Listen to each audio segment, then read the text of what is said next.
नमस्कार, प्रणाम। स्वागत करती हूँ अपने YouTube चैनल दीपिका पंडित ऑफिशियल पर। आज मैं फिर से आप लोगों के लिए बहुत ही प्यारा, बहुत ही सुंदर एक भजन लेके आई हूँ। आप लोगों को अगर अच्छा लगे तो अपना प्यार दुलार आशीर्वाद ज़रूर देना और कमेंट में बताना भजन हमारा कैसा है। और आज हमारे राजा रामचंद्र जी अपने महलों में आ रहे हैं और जब वो बन जा रहे थे हमारे भगवान, तो उसी भाव में हम आप लोग को एक भजन सुनाएंगे। अगर अच्छा लगे तो कमेंट में जय श्री राम ज़रूर लिखना। राम हउए ज्योति हमरे अखियन के, राम हउए ज्योति हमरे अखियन के, बन जिन भेजा रानी ललनन के। राम हउए ज्योति हमरे अखियन के, बन जिन भेज रानी ललनन के, बन जिन भेज रानी ललनन के। सोना या चानी लैला रुपिया या पैसा, सोना या चानी लैला रुपिया या पैसा, बनवा के बदले में जो भी मांगो जैसा।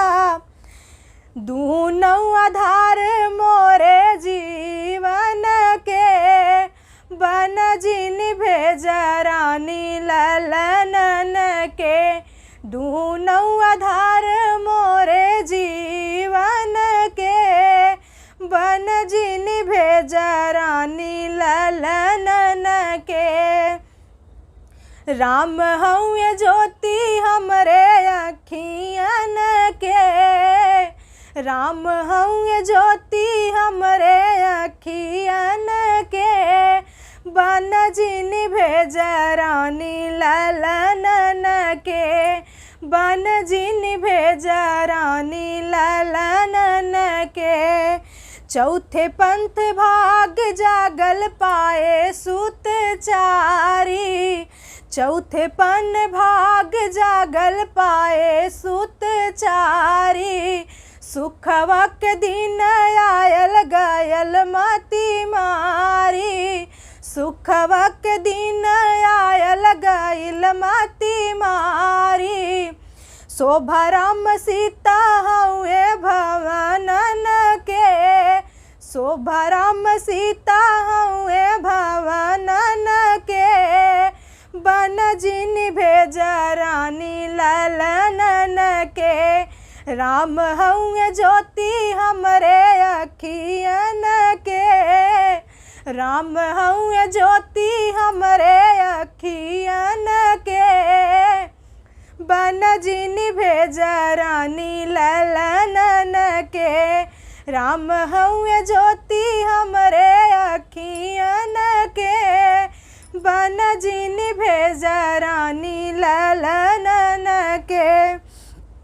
राम बन जई है रानी प्राण नाही बची है, राम बन जई है रानी प्राण नाही बची है। लगी जन्म तो है अकलंक लगी है, राम बन जई है रानी प्राण नाही बची है।